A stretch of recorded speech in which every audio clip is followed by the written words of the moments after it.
Crystal here, Silver Borders. Today we're going to be turning this Montana Agate into this beautiful necklace. Let's get started. I've chosen 1/8 inch wide 24 gauge sterling silver bezel wire.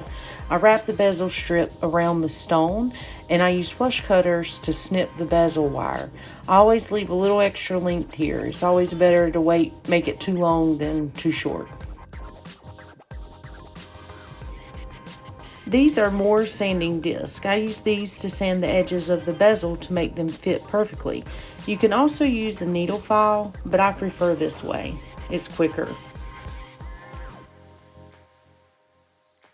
So after you're done smoothing the edges out, you want to move the metal back and forth to try to get it to spring properly where it will kind of hold itself together.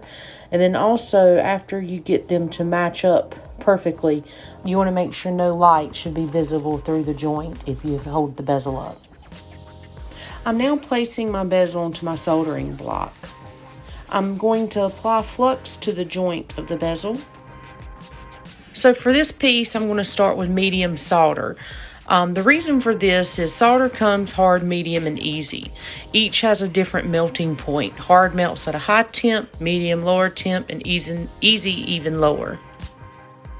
I'm going to gently heat the whole bezel, moving the heat in a rectangular motion.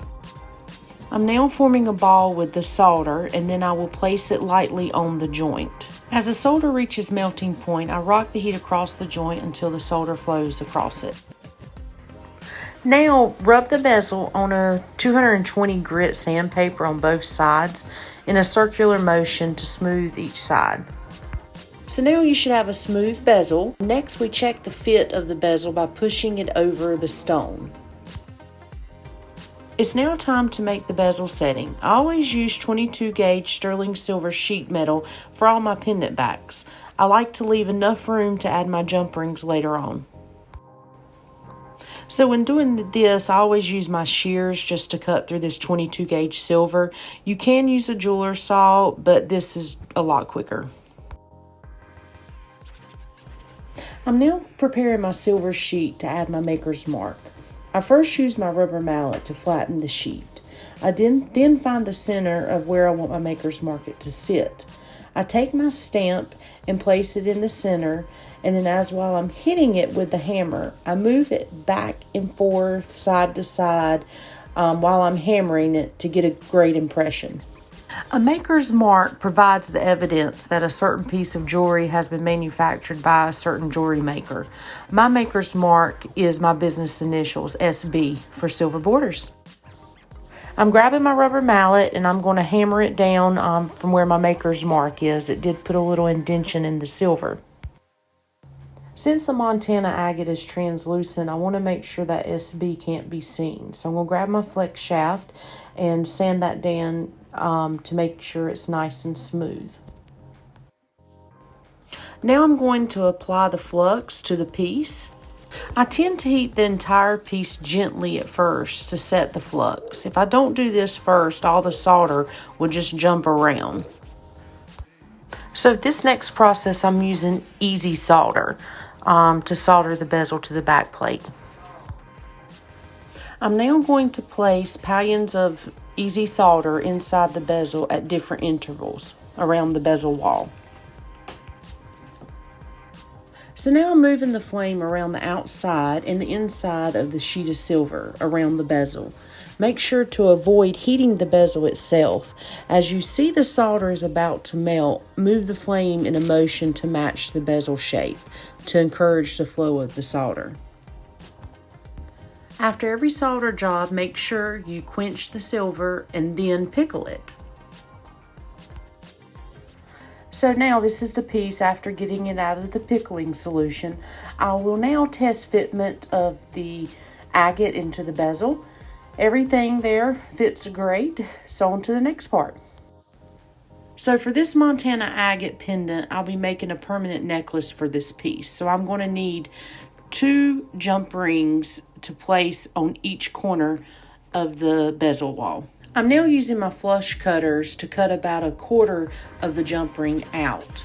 I want to make sure the jump rings will sit flush against the bezel wall.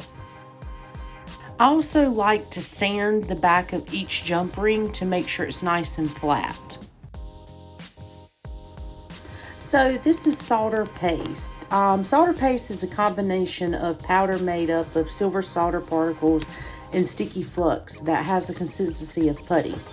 The flux is not only does its usual job of cleaning the soldering surface of impurities and oxidation, but it also provides a great temporary adhesive that will hold these jump rings into place. You heat solder paste the same way as you do regular solder. Just move your flame over it until it melts. And then it's time to pickle again. So now I'm just checking it out, make sure everything looks good and is soldered properly. So this is my flex shaft, and I'm now removing the sanding piece and installing the drill bit. So now I'm going to lube my drill bit, and then I'm going to drill holes into each jump ring. So later on I can thread my saw blade through it.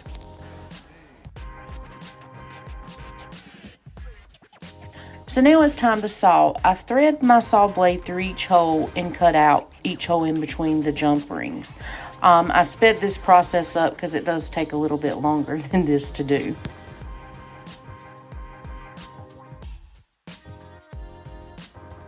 So now I've got the inside of each jump ring done. I'm going to actually go around the surrounding part of the pendant and cut out all the excess silver.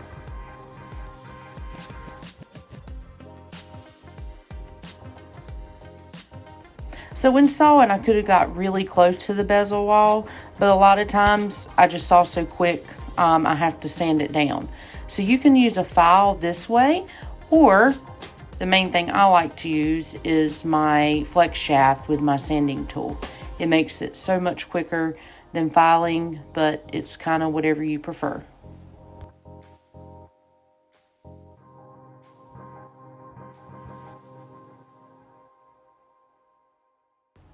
So there you go. Everything is nice and smooth all around. Now I just need to get inside the jump ring holes. So I'm going to use my little round file to clean that up. So now it's time to polish up my piece. I love these radial discs. They start at yellow, white, red, blue, and go down to get a nice clean polish. I'm only showing white here because it does take a while to do this process. So now I'm going to make the chain. This is a sterling silver Rolo chain. I'm taking a jump ring and threading that through and then tightening the jump ring, moving it back and forth. I'm going to cut the chain at 16 inches. And now I'm going to attach the other side with a jump ring to the other side of the pendant. And now the chain is attached on both sides. I'm going to take my flush cutters and cut the middle there so I can separate both sides of the chain. And then on the right side, I'm going to attach a jump ring and a clasp. I'm now going to measure the necklace, and then at 16 inches, I'm going to cut it there. And then I'm going to add a jump ring in between them two pieces. Now I'm measuring the necklace one more time, and I'm going to add a jump ring at the 18-inch spot on the left-hand side. I'm going through each jump ring and I'm going to solder each one. All my necklaces, I make sure each jump ring I solder. It just helps the stability of the chain. So now it's time to sand the piece. I start with this 100 grit and work my way up to 2000 to get a nice good polish and to get all the scratches out.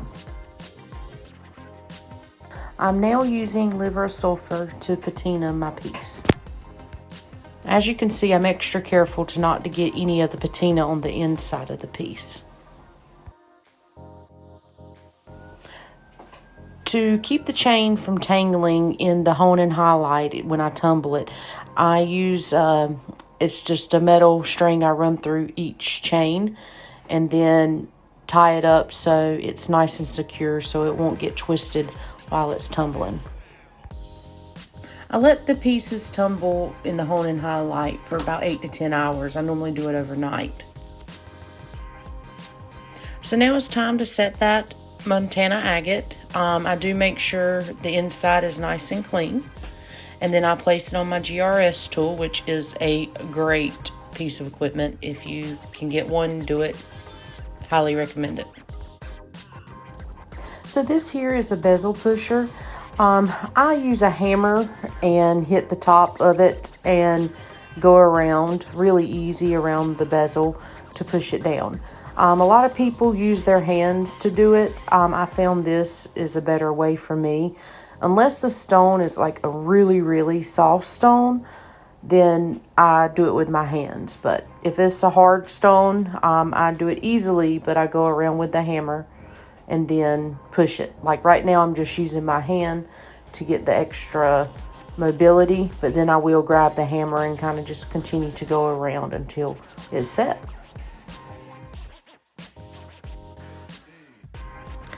And there we go. Now we have this beautiful Montana Agate pendant. Thank y'all so much for watching. And if you want to learn how to make bangles, click the link here. Have a great day. Thanks. Bye.